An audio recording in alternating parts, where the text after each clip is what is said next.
ನಮಸ್ಕಾರ, ನೀವು ನೋಡ್ತಾ ಇದ್ದೀರಾ ತೇಜಸ್ ನ್ಯೂಸ್ ಕನ್ನಡ. ನಾನು ನಿಮ್ಮ ಸುಷ್ಮಿತಾ. ಅಖಿಲ ಭಾರತೀಯ ರಾಷ್ಟ್ರೀಯ ಕಾಂಗ್ರೆಸ್ ಅಧ್ಯಕ್ಷರಾದ ಸನ್ಮಾನ್ಯ ಶ್ರೀ ಡಾಕ್ಟರ್ ಮಲ್ಲಿಕಾರ್ಜುನ್ ಖರ್ಗೆ ಅವರ ರಾಜಕೀಯ ಜೀವನದ ಸುವರ್ಣ ಮಹೋತ್ಸವ ಹಾಗೂ ಕಲಂ 371 ಜೆ ದಶಮಾನೋತ್ಸವ ಪ್ರಯುಕ್ತವಾಗಿ ಫೆಬ್ರವರಿ 20, 2024ರಂದು ಬೆಳಗ್ಗೆ 11 ಗಂಟೆಗೆ ಬೇದರ ನಗರದ ನೆಹರು ಸ್ಟೇಡಿಯಂನಲ್ಲಿ ಆಯೋಜನೆ ಮಾಡಲಾಗಿದೆ ಎಂದು ಜಿಲ್ಲಾ ಉಸ್ತುವಾರಿ ಸಚಿವರಾದ ಈಶ್ವರ ಬಿ ಖಂಡ್ರೆ ಅವರು ಕರೆದ ಸುದ್ದಿಗೋಷ್ಠಿಯಲ್ಲಿ ಮಾತನಾಡಿ ತಿಳಿಸಿದರು. ಮುಂದುವರೆದು ಮಾತನಾಡಿದ ಅವರು, ಇವರು ವಿಶೇಷವಾಗಿ ಬೀದರ್ನ ಸುಪುತ್ರರು. ಬೀದರ್ ಜಿಲ್ಲೆಯ ಬಾಲ್ಕಿ ತಾಲೂಕಿನ ವರವಟ್ಟಿಯಲ್ಲಿ ಜನ್ಮ ತಾಳಿದವರು. ಇದು ನಮ್ಮೆಲ್ಲರಿಗೂ ಒಂದು ರೀತಿಯ ಹೆಮ್ಮೆ ವಿಷಯ. ಕಲಬುರಗಿಯನ್ನು ಕಾರ್ಯಕ್ಷೇತ್ರವನ್ನಾಗಿಸಿಕೊಂಡಿದ್ರೂ ಕೂಡ ಬೀದರ ಜಿಲ್ಲೆಯ ಬಗ್ಗೆ ಇವರಿಗೆ ಅಪಾರ ಕಳಕಳಿ ಹಾಗೂ ಕಾಳಜಿಯನ್ನು ಹೊಂದಿದವರಾಗಿದ್ದಾರೆ. ಅವರು ಯಾವುದೇ ಜಾತಿಗೆ, ಯಾವುದೇ ಒಂದು ಸಮುದಾಯಕ್ಕೆ ಸೀಮಿತವಿಲ್ಲ. ಬದಲಾಗಿ ಮಲ್ಲಿಕಾರ್ಜುನ ಖರ್ಗೆ ಅವರು ಇಡೀ ರಾಷ್ಟ್ರದ ನಾಯಕರಾಗಿ ಹೊರಹೊಮ್ಮಿದ್ದಾರೆ. ಹಾಗಾಗಿ ದಿನಾಂಕ 20ರಂದು ಬೀದರ ಜಿಲ್ಲಾ ಕಾಂಗ್ರೆಸ್ ಸಮಿತಿ ಸೇರಿದಂತೆ ದಲಿತ ಪರ ಸಂಘಟನೆಯವರು, ದಲಿತ ಪರ ಹೋರಾಟಗಾರರು, ಹಿತಚಿಂತಕರು, ಪ್ರಗತಿಪರರು, ಗೊಂಡ ಸಮುದಾಯದ ಸಂಘಟನೆಯ ಮುಖಂಡರಾಗಿರುವುದು, ಗೊಂಡ ಸಮುದಾಯದ ಪ್ರಮುಖರು, ಮುಸ್ಲಿಂ ಸಂಘಟನೆಯ ಪ್ರಮುಖರು ಸೇರಿದಂತೆ ಎಲ್ಲ ಜಾತಿಯ ಪ್ರಮುಖರು ಹಲವರು ಈ ಒಂದು ಮಲ್ಲಿಕಾರ್ಜುನ್ ಖರ್ಗೆ ಅವರಿಗಾಗಿಯೇ ಒಂದು ನಾಗರಿಕ ಅಭಿನಂದನಾ ಸಮಾರಂಭವನ್ನು ಹಮ್ಮಿಕೊಂಡಿದ್ದು, ಹಾಗಾಗಿ ಅಧಿಕಾಧಿಕ ಸಂಖ್ಯೆಯಲ್ಲಿ ಒಂದು ಪಕ್ಷದ ಕಾರ್ಯಕರ್ತರು ಆಗಿರಬಹುದು ಹಾಗೂ ಮಲ್ಲಿಕಾರ್ಜುನ್ ಖರ್ಗೆ ಅವರ ಅನುಯಾಯಿಗಳು, ಒಂದು ಅಭಿಮಾನಿಗಳು ಅಧಿಕಾಧಿಕ ಸಂಖ್ಯೆಯಲ್ಲಿ ಪಾಲ್ಗೊಂಡು ಒಂದು ಕಾರ್ಯಕ್ರಮವನ್ನು ಯಶಸ್ವಿಗೊಳಿಸುವುದಾಗಿ ಮನವಿಯನ್ನು ಮಾಡಿದರು. ಮಾನ್ಯ ಮಲ್ಲಿಕಾರ್ಜುನ್ ಖರ್ಗೆ ಅವರಿಗೆ ಯಾವುದೇ ಹುದ್ದೆ ಕೊಟ್ಟಿದ್ರೂ ಕೂಡ ಜವಾಬ್ದಾರಿಯುತವಾಗಿ, ಅತ್ಯಂತ ಯಶಸ್ವಿಯುತವಾಗಿ ನಿಭಾಯಿಸುವುದನ್ನು ನಾವು ನೋಡಿದ್ದೇವೆ. ರಾಜ್ಯದಲ್ಲಿ ಶಿಕ್ಷಣ ಮಂತ್ರಿಯಾಗಿ, ಗೃಹ ಮಂತ್ರಿಯಾಗಿ, ನೀರಾವರಿ ಮಂತ್ರಿಯಾಗಿ ಯಾವುದೇ ಇಲಾಖೆ ಕೊಟ್ಟರೂ ಕೂಡ ಅದರಲ್ಲಿ ತಮ್ಮದೇ ಆದ ಛಾಪು ಮೂಡಿಸಿ ಕ್ರಾಂತಿಕಾರಿ ಕಾಯ್ದೆ, ಕ್ರಾಂತಿಕಾರಿ ತಿದ್ದುಪಡಿಗಳನ್ನು ತಂದು ಜನಪರವಾಗಿ ಜನರ ಉದ್ಧಾರವನ್ನು ಮಾಡಿದ್ದಾರೆ. ಜನಪರವಾಗಿ ಸಾಧನೆಗಳನ್ನು ಮಾಡಿದ್ದಾರೆ. ಜನರನ್ನು ಬೆಳೆಸಿದ್ದಾರೆ. ರಾಜ್ಯದಲ್ಲಿ ಪ್ರತಿಪಕ್ಷ ನಾಯಕರಾಗಿ, ಕೇಂದ್ರದಲ್ಲಿ ಸಂಸದರಾಗಿ, ಕಾರ್ಮಿಕ ಮಂತ್ರಿಯಾಗಿ, ರೈಲ್ವೆ ಮಂತ್ರಿಯಾಗಿ, ಎಲ್ಲಕ್ಕಿಂತ ಹೆಚ್ಚಾಗಿ ಅಖಿಲ ಭಾರತ ಕಾಂಗ್ರೆಸ್ ಸಮಿತಿಯ ರಾಷ್ಟ್ರೀಯ ಅಧ್ಯಕ್ಷರಾಗಿ ದೇಶದಾದ್ಯಂತ ಸುತ್ತಾಡಿ ಕಾಂಗ್ರೆಸ್ ಪಕ್ಷವನ್ನು ತಳಮಟ್ಟದಿಂದ ಪಕ್ಷವನ್ನು ಬಲಪಡಿಸುವ ಕೆಲಸವನ್ನು ಮಾಡುತ್ತಿದ್ದಾರೆ. ಕಲಬುರಗಿಯನ್ನು ಕಾರ್ಯಕ್ಷೇತ್ರವನ್ನಾಗಿಸಿಕೊಂಡಿದ್ರೂ ಕೂಡ ಬೀದರ ಜಿಲ್ಲೆಯ ಅಭಿವೃದ್ಧಿ ಬಗ್ಗೆ ಅವರಿಗೆ ಅಪಾರ ಕಾಳಜಿ, ಕಳಕಳಿ ಇದೆ. ಹಾಗಾಗಿ ಅವರು ಯಾವುದೇ ರಾಜ್ಯಕ್ಕೆ ಅಥವಾ ಯಾವುದೇ ಒಂದೇ ಸಮುದಾಯಕ್ಕೆ ಸೀಮಿತವಾಗಿ ಇರದೆ ಅವರು ರಾಷ್ಟ್ರೀಯ ಅಧ್ಯಕ್ಷರಾಗಿ ಹೊರಹೊಮ್ಮಿದ್ದಾರೆ.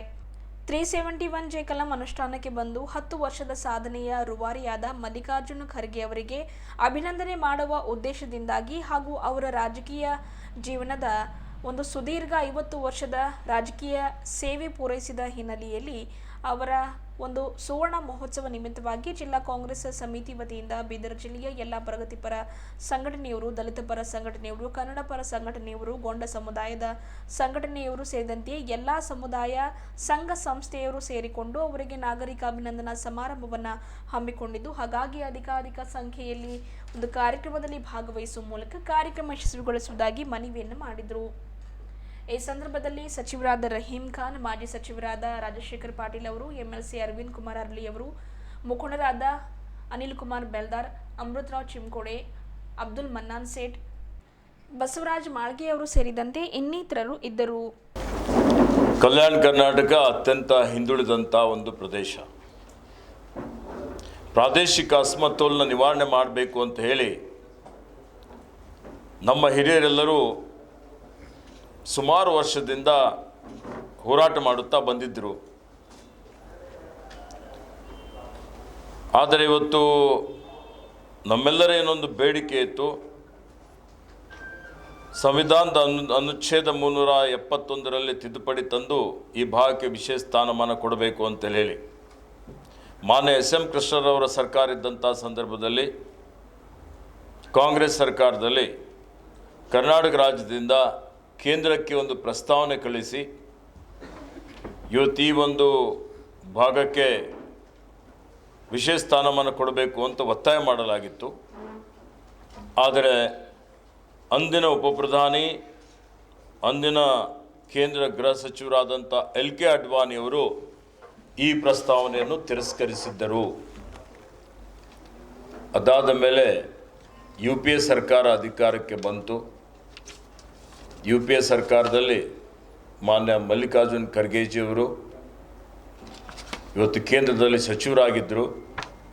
ದಿವಂಗತ ಧರಮ್ ಸಿಂಗ್ರವರು ಸಂಸದರಾಗಿದ್ದರು. ಮತ್ತು ಅಂದಿನ UPA ಅಧ್ಯಕ್ಷನಿಯಾದಂಥ ನಮ್ಮೆಲ್ಲರ ನೆಚ್ಚಿನ ನಾಯಕಿಯಾದಂಥ ಶ್ರೀಮತಿ ಸೋನಿಯಾ ಗಾಂಧಿಯವರು, ರಾಹುಲ್ ಗಾಂಧಿಯವರು ಚುನಾವಣೆಯಲ್ಲಿ ಬಂದಾಗ ವಾಗ್ದಾನ ಮಾಡಿದರು. ಮಾನ್ಯ ಮನಮೋಹನ್ ಸಿಂಗ್ರವರಿಗೆ ಮನದಟ್ಟು ಮಾಡಿಕೊಟ್ಟು 2012ರಲ್ಲಿ ಇವತ್ತು ಮಾನ್ಯ ಮಲ್ಲಿಕಾರ್ಜುನ್ ಖರ್ಗೆಜಿಯವರ ಸತತವಾದಂಥ ಒಂದು ಪ್ರಯತ್ನ, ಅವರು ಪಟ್ಟು ಹಿಡಿದು ಧರಮ್ ಸಿಂಗ್ಜಿಯವರು ಅದಕ್ಕೆ ಸಹಕಾರ ಮಾಡಿದರು. 371Jಯಲ್ಲಿ ತಿದ್ದುಪಡಿ ಆಯಿತು. ಮತ್ತು 2013ರಿಂದ ನಮ್ಮ ಸರ್ಕಾರ ಬಂದ ಮೇಲೆ ಮಾನ್ಯ ಸಿದ್ದರಾಮಯ್ಯನವರ ಒಂದು ನೇತೃತ್ವದಲ್ಲಿ ಒಂದು HK ಪಾಟೀಲ್ ಅವರ ಅಧ್ಯಕ್ಷತೆಯಲ್ಲಿ ಒಂದು ಉಪಸಮಿತಿಯನ್ನು ಮಾಡಿ ಇವತ್ತು ಈ 371J ಅನುಷ್ಠಾನಕ್ಕೆ ತಂದು, ಈ 371J ಅನುಷ್ಠಾನಕ್ಕೆ ಬಂದು 10 ವರ್ಷ ಆಗಿದೆ. ಈ 10 ವರ್ಷದ ಒಂದು ಏನು ಸಾಧನೆ ಆಗಿದೆ, ಭಾಳಷ್ಟು ಬದಲಾವಣೆ ಆಗಿದೆ. ನಮಗೆ ಪ್ರತಿ ವರ್ಷ 3,000 ಕೋಟಿ ರೂಪಾಯಿ ಅನುದಾನ ಸಿಗ್ತಾ ಇದೆ. ಅದರ ಜೊತೆಯಲ್ಲಿ ಉನ್ನತ ಶಿಕ್ಷಣದಲ್ಲಿ ಮೀಸಲಾತಿ ಇದೆ, ಸರ್ಕಾರಿ ಹುದ್ದೆಗಳಲ್ಲಿ ಮೀಸಲಾತಿ ಇದೆ. ಮಾನ್ಯ ಸಿದ್ದರಾಮಯ್ಯಜಿಯವರು ಕೊಟ್ಟ ಮಾತಿನಂತೆ ಏನು ಮಾನ್ಯ ಮಲ್ಲಿಕಾರ್ಜುನ್ ಖರ್ಗೆಜಿಯವರ ನೇತೃತ್ವದಲ್ಲಿ ನಾವೆಲ್ಲ ಏನೊಂದು ತೀರ್ಮಾನ ಮಾಡಿದ್ದೇವೆ, ವಾಗ್ದಾನ ಮಾಡಿದ್ದೇವೆ, ನಮ್ಮ ಪ್ರಣಾಳಿಕೆಯಲ್ಲಿ ಹೇಳಿದ್ದೇವೆ, ಕಲ್ಯಾಣ ಕರ್ನಾಟಕಕ್ಕೆ 5,000 ಕೋಟಿ ರೂಪಾಯಿ ಕೊಡ್ತೀವಿ ಅಂತ ಹೇಳಿ 5,000 ಕೋಟಿ ರೂಪಾಯಿ ಈಗಾಗಲೇ ನಾವು ಕೊಟ್ಟಿದ್ದೇವೆ. ಹೀಗಾಗಿ ಇದರ ಬಗ್ಗೆ ಏನು ದಶಮಾನೋತ್ಸವ 10 ವರ್ಷದ ನಮ್ಮ ಸಾಧನೆ ಏನಿದೆ, ಈ ಸಾಧನೆ ರೂವಾರಿ ಏನಿದ್ದಾರೆ, ಇದಕ್ಕೆ ಭದ್ರವಾದಂಥ ಬುನಾದಿ ಹಾಕಿದ್ದಂಥವರು ನಮ್ಮೆಲ್ಲರ ನೆಚ್ಚಿನ ನಾಯಕರಾದಂಥ ಮಾನ್ಯ ಮಲ್ಲಿಕಾರ್ಜುನ್ ಖರ್ಗೆಜಿಯವರು. ಅವರಿಗೆ ಅಭಿನಂದನೆ ಮಾಡಬೇಕು ಅಂತೇಳಿ ಇವತ್ತು ಜಿಲ್ಲಾ ಕಾಂಗ್ರೆಸ್ ಸಮಿತಿ ವತಿಯಿಂದ ಮತ್ತು ಬೀದರ್ ಜಿಲ್ಲೆಯಲ್ಲಿರುವಂಥ ಎಲ್ಲ ಪ್ರಗತಿಪರ ಸಂಘಟನೆಗಳು, ದಲಿತ ಪರ ಸಂಘಟನೆಗಳು, ಕನ್ನಡ ಪರ ಸಂಘಟನೆಗಳು, ಗೊಂಡ ಸಮುದಾಯದ ಸಂಘಟನೆಗಳು, ಎಲ್ಲ ಸಮುದಾಯದ ಸಂಘಟನೆಗಳು ಸೇರಿಕೊಂಡು ಇವತ್ತು ಅವರಿಗೆ ಒಂದು ನಾಗರಿಕ ಸನ್ಮಾನ ಸಮಾರಂಭ ಹಮ್ಮಿಕೊಳ್ಳಲಾಗಿದೆ. ಅದರ ಜೊತೆಯಲ್ಲಿ ಅವರ ಸುದೀರ್ಘವಾದಂಥ ಒಂದು ಸೇವೆ, 50 ವರ್ಷ ಅವರ ಏನು ರಾಜಕೀಯ ಸೇವೆ, ಅದನ್ನು ಗುರುತಿಸಿ ಅವರೇನು ಸಾಧನೆಯನ್ನು ಮಾಡಿದ್ದಾರೆ, ಯಾವುದೇ ಹುದ್ದೆ ಅವರಿಗೆ ಕೊಟ್ಟಿದ್ದರೂ ಅತ್ಯಂತ ಯಶಸ್ವಿಯಾಗಿ, ಅತ್ಯಂತ ಸಮರ್ಥವಾಗಿ ಅವರು ನಿಭಾಯಿಸಿದ್ದಂಥದ್ದು ನಾವು ನೋಡಿದ್ದೇವೆ. ಹೀಗಾಗಿ ಅವರು ರಾಜ್ಯದಲ್ಲಿ ಇವತ್ತು ಶಿಕ್ಷಣ ಮಂತ್ರಿಯಾಗಿ, ಗೃಹ ಮಂತ್ರಿಯಾಗಿ, ನೀರಾವರಿ ಮಂತ್ರಿಯಾಗಿ ಎಲ್ಲ ಅನೇಕ ಯಾವುದೇ ಇಲಾಖೆ ಕೊಟ್ಟರೂ ಅದರಲ್ಲಿ ತಮ್ಮದೇ ಆದಂಥ ಛಾಪನ್ನು ಮೂಡಿಸಿ ಕ್ರಾಂತಿಕಾರಕವಾದಂಥ ಕಾಯ್ದೆಗಳನ್ನು, ತಿದ್ದುಪಡಿಯನ್ನು ತಂದು ಇವತ್ತಿಲ್ಲಿರುವಂಥ ಎಲ್ಲ ಜನರ ಪರವಾಗಿ ಅವರು ಇವತ್ತು ಏನೋ ಒಂದು ಸಾಧನೆ ಮಾಡಿದ್ದಾರೆ, ಭಾಳಷ್ಟು ಜನರಿಗೆ ಬೆಳೆಸಿದ್ದಾರೆ. ಮತ್ತು ಇವತ್ತು ರಾಜಕೀಯದಲ್ಲಿ ಪ್ರತಿಪಕ್ಷ ನಾಯಕರಾಗಿಯೂ ಸೇವೆ ಮಾಡಿದ್ದಾರೆ. ಕೇಂದ್ರದಲ್ಲಿ ಸಂಸದರಾಗಿ, ಕಾರ್ಮಿಕ ಮಂತ್ರಿಗಳಾಗಿ, ರೈಲ್ವೆ ಮಂತ್ರಿಗಳಾಗಿ ಇವತ್ತು ಸೇವೆ ಮಾಡಿದ್ದಾರೆ. ಲೋಕಸಭೆಯಲ್ಲಿ ಇವತ್ತು ಕಾಂಗ್ರೆಸ್ ಪಕ್ಷದ ಪ್ರತಿಪಕ್ಷ ನಾಯಕರಾಗಿ ಸೇವೆ ಸಲ್ಲಿಸಿದ್ದಾರೆ. ರಾಜ್ಯಸಭೆಯಲ್ಲಿ ಕಾಂಗ್ರೆಸ್ ಪಕ್ಷದ ಪ್ರತಿಪಕ್ಷ ನಾಯಕರಾಗಿ ಸೇವೆ ಸಲ್ಲಿಸ್ತಾ ಇದ್ದಾರೆ. ಎಲ್ಲಕ್ಕಿಂತ ಅತ್ಯುನ್ನತ ಹುದ್ದೆ ಆದಂಥ ಇವತ್ತು ಅಖಿಲ ಭಾರತ ಕಾಂಗ್ರೆಸ್ ಸಮಿತಿ ಅಧ್ಯಕ್ಷರಾಗಿಯೂ ದೇಶದಾದ್ಯಂತ ಅವರು ಸುತ್ತಾಡಿ ಕಾಂಗ್ರೆಸ್ ಪಕ್ಷವನ್ನು ಇವತ್ತು ತಳಮಟ್ಟದಲ್ಲಿ ಸಂಘಟಿಸುವಂಥ ಒಂದು ಕೆಲಸವನ್ನು ಮಾನ್ಯ ಖರ್ಗೆಜಿಯವರು ಮಾಡಿದ್ದಾರೆ. ವಿಶೇಷವಾಗಿ ಅವರು ಬೀದರ್ನ ಸುಪುತ್ರರು ಮತ್ತು ನನ್ನ ಕ್ಷೇತ್ರ ಭಾಲ್ಕಿಯ ವರವಟ್ಟಿಯಲ್ಲಿ ಜನ್ಮ ತಾಳಿದವರು. ನಮ್ಮೆಲ್ಲರಿಗೆ ಅತ್ಯಂತ ಹೆಮ್ಮೆಯ ಸಂಗತಿಯಾಗಿದೆ. ಕಲಬುರಗಿಯನ್ನು ಕಾರ್ಯಕ್ಷೇತ್ರವನ್ನಾಗಿ ಇಟ್ಟುಕೊಂಡಿದ್ದರು. ಬೀದರ್ ಜಿಲ್ಲೆಯ ಅಭಿವೃದ್ಧಿ ಬಗ್ಗೆ ಭಾಳಷ್ಟು ಕಳಕಳಿ ಉಳ್ಳಂಥವರಾಗಿದ್ದಾರೆ. ಹೀಗಾಗಿ ಅವರು ಯಾವುದೇ ಒಂದು ರಾಜ್ಯಕ್ಕೆ, ಒಂದು ಸಮುದಾಯಕ್ಕೆ ಸೀಮಿತವಾಗದೆ ಇಡೀ ರಾಷ್ಟ್ರೀಯ ನಾಯಕರಾಗಿ ಅವರು ಹೊರಹೊಮ್ಮಿದ್ದಾರೆ.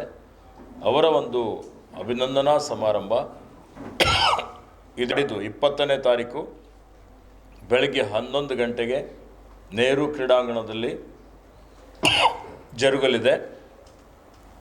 ಈ ಒಂದು ಕಾರ್ಯಕ್ರಮಕ್ಕೆ ಸಹಸ್ರ ಸಂಖ್ಯೆಯಲ್ಲಿ, ಹೆಚ್ಚಿನ ಸಂಖ್ಯೆಯಲ್ಲಿ ಎಲ್ಲರೂ ಬೀದರ್ ಜಿಲ್ಲೆಯ ಸುತ್ತಮುತ್ತಲಿನ ಎಲ್ಲ ನಮ್ಮ ಜನರು ಭಾಗಿಯಾಗಿ ಈ ಕಾರ್ಯಕ್ರಮ ಯಶಸ್ವಿಯಾಗಿ ಮಾಡಬೇಕು ಅಂತೇಳಿ ನಾನು ನನ್ನ ವತಿಯಿಂದ ಎಲ್ಲರ ಪರವಾಗಿ ನಾನು ಎಲ್ಲರಿಗೆ ವಿನಂತಿಯನ್ನು ಮಾಡ್ತಾ ಇದ್ದೇನೆ.